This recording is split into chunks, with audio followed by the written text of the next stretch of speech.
So here we've got a great Hilux. It's got a Rhino canopy on. Good canopies, I really like them. There are a good number of good canopy manufacturers in South Africa.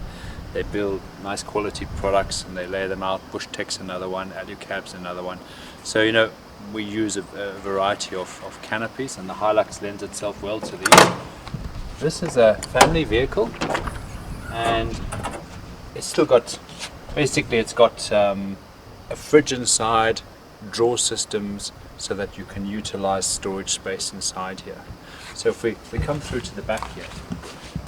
Okay, so here, nice simple setup, 2 drawers. This has been a custom system, so there's a difference, when you're going to build a system. You either get something that is bolt-in and it's standardized and you can buy it off the shelf, or you have something custom built, and this is more of a custom built, so it's refined, it's nicely made up. The guys go a long way to make it seal as much as possible, to try and keep the canopies to seal for dust, because that's always your problem. This canopy's got little vents in the front which pressurizes the canopy when you drive, so it actually allows the pressure to keep the dust out to some extent. So that's also quite nice. That's quite a new invention. Yeah, I would say that a lot of guys have got different ways of doing it, and it's a good thing to do. Others we work hard on trying to get it sealed. That's one of the reasons I went for full door on some of the builds. But the top tailgate, like this, it has a lot of value. You've got a seat you can sit on nicely. You've got, in this particular one, we've got a fridge that pulls out. Got 2 I've never seen big it where drawers. you get the 2 heights in terms of the fridge being higher and then it coming down a step into the. So you wouldn't see it because this is custom built. So what we've tried to do is keep the level where you come in from the side access of the canopy doors. So when you access from the side, you don't really want it much higher. Yeah. So we're keeping as level as possible. 2 long drawers, fridge, sockets, Victron gauge. At the back there's a custom built, actually no, this one's got a plastic water tank put in there. So it just really makes it nice and accessible. We put all, if you look inside, we put all the electrics on the back. So he's got a lithium battery in the side here.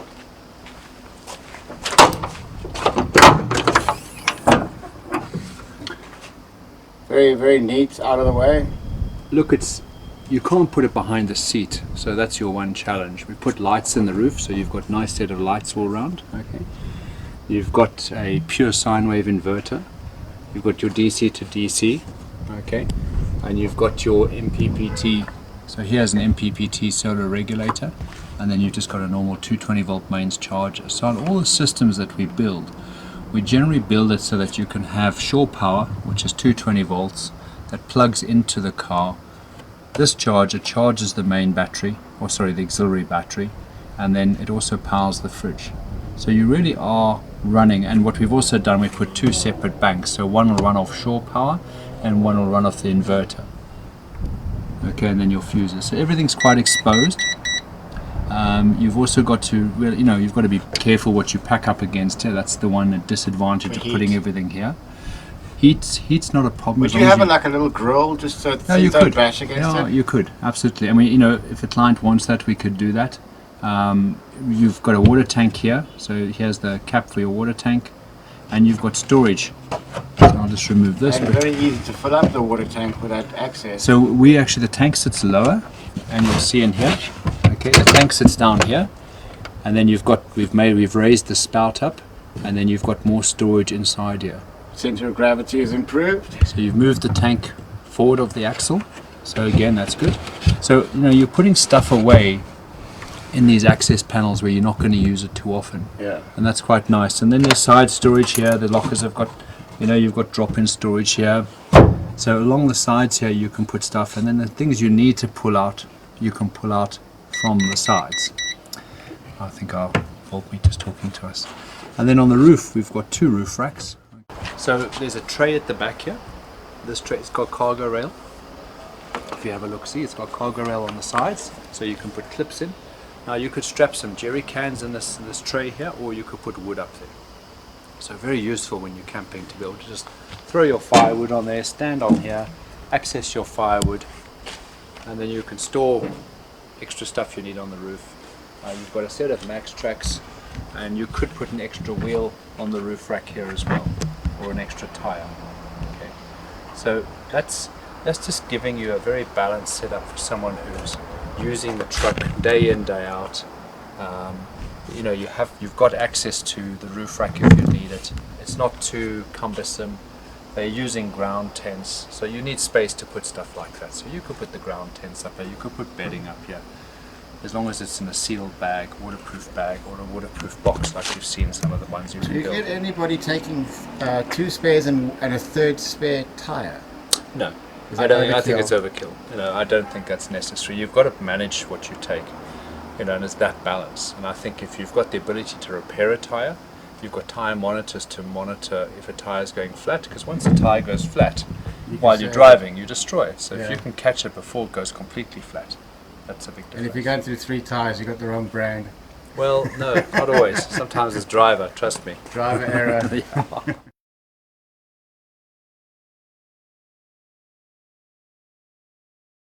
In terms of security, keeping everything out of prying eyes.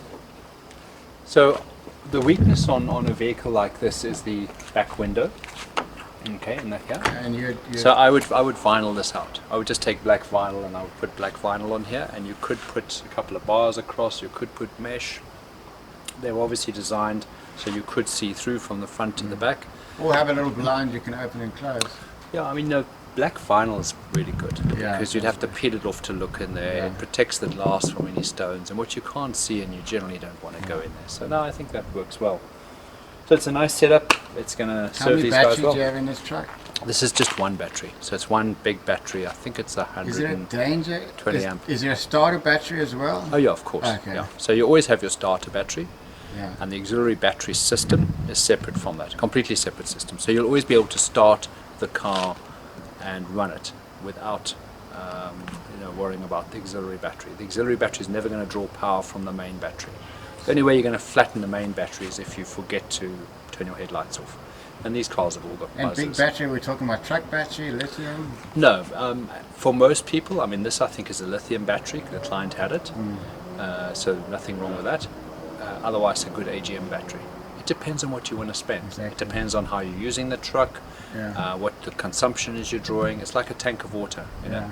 So yeah, but this is a great setup, and I think it's going to do. This is really well. the middle of, I wouldn't like to say middle of the road, but this is the not every man, but it's the accessible setup for the man in the street who. I think maybe it's. I once a think day. you've got to toss up between something like this, and I would almost prefer to buy an older vehicle that's more robust if you're doing a long trip into Africa.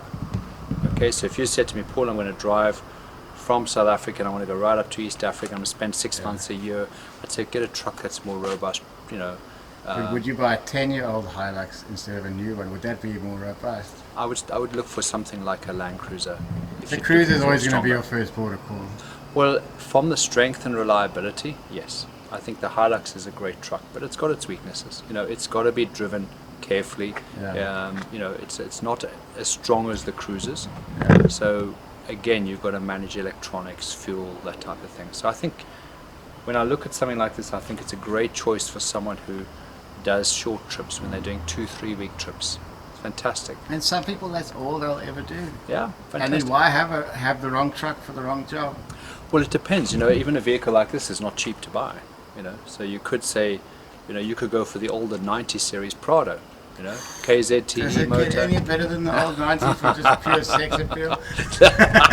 Just because I drive one, Well, my there you short go. wheelbase one. No, listen. In fact, it's somewhere here. And Paul, when are we going to get the Paul Marsh signature shirts coming out? Are you looking for one? Is that one of your designs? Or something? Definitely not. It's not blue. Okay, It's not blue. It's not blue. Next year, hopefully, we're going to see some Paul No, Marsh we'll need to merch. do something. Greg, I think we'll work on a logo of some design for a shirt that we can put out there. Be a bit of fun. Really. We'll get But one yeah, too. great truck, and I promise you, we'll post one across the camera to you. Exactly.